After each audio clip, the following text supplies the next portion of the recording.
My name is LintonKwesiJohnson.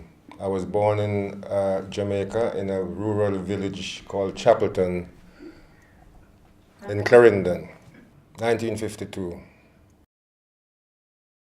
I attended elementary school in Jamaica, and I attended Tulsa Secondary School in this country, and then later on I went to Goldsmiths College, University of London, where I did a degree in sociology.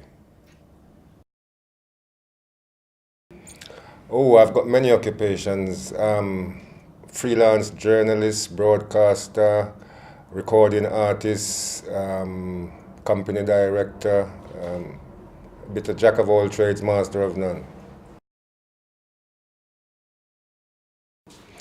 Because I was as a black youth growing up in this country, it was part and parcel of my experience. The experience of racial oppression, the experience of being marginalized, the experience of being persecuted by racist police officers, the experience of being put in low streams in school and not given the same equal opportunity for learning as other kids.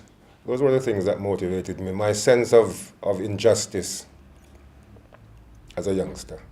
Certainly the biggest event in the life of the black communities in this country was the New Cross fire that happened in January 1981, when Yvonne Ruddock was celebrating her 16th birthday at 439 New Cross Road in southeast London, when some racist, some fascists, threw an incendiary device through the window of the house, which resulted in a fire in which 13 young blacks lost their lives and 26 were seriously injured. I think that was the most significant event in the collective life of black people in this country. Well, the Black Panther movement was a black power organization that emerged in this country in the late 60s, early 1970s, and modeled itself on the ideas of the American Black Panther Party. And they were an organization, basically, who were struggling against racial discrimination, struggling for rights for black people, and struggling against police brutality and murders that were taking place in America. And we were going through similar experiences in this country, and so they started an organization called the Black Panther Movement. And the slogan of the organization was Black Power, People's Power. And basically, it was involved in campaigning around issues of education, employment, justice in the courts, and against police brutality. I supported the ideas of the Black Panthers, which is basically that you had to organize yourselves to change your situation. You couldn't just sit back and hope that somebody would do something for you.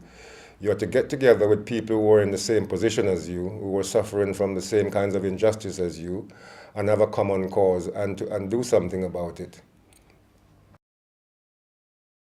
We achieved a lot because we helped to transform people's consciousness. We helped people become aware of their situation, and that they were not powerless, that they could do something about it, that they could organize themselves, mobilize themselves, protest, agitate, and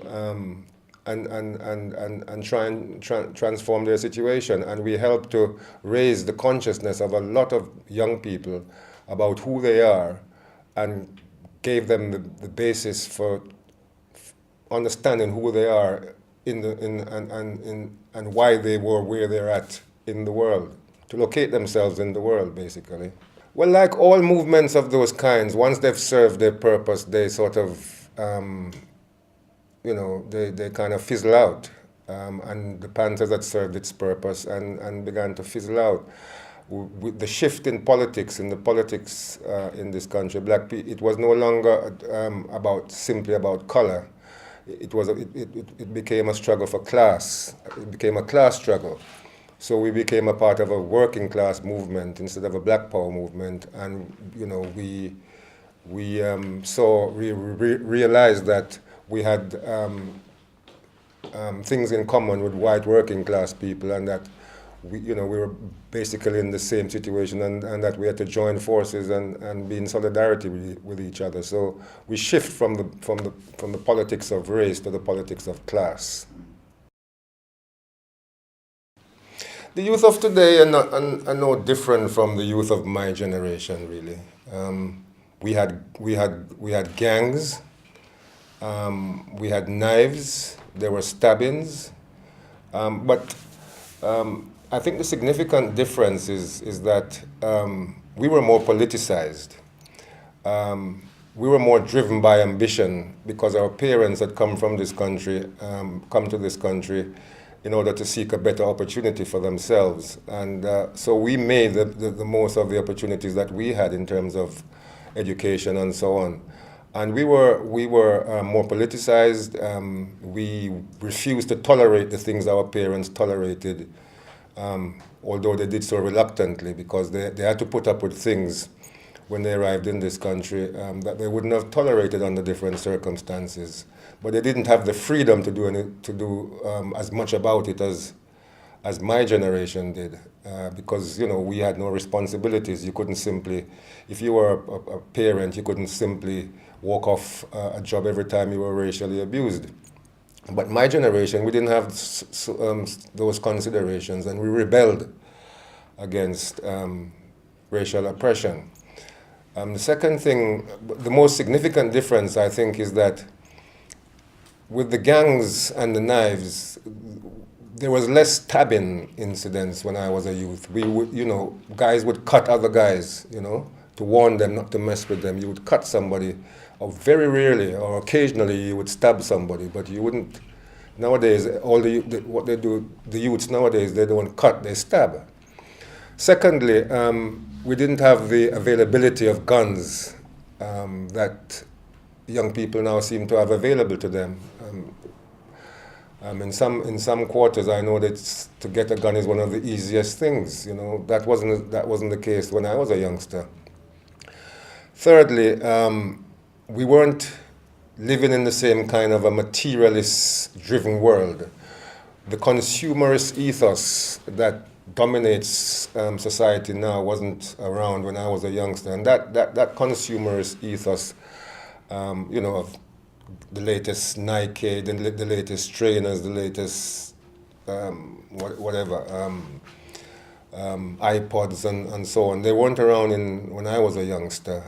So a lot of this consumerist ethos has been driven by the revolution in new technologies, and so the young people now are growing up in an environment of instant gratification. I must have this and I must have it now kind of mentality, which wasn't around, certainly wasn't around when I was a youngster.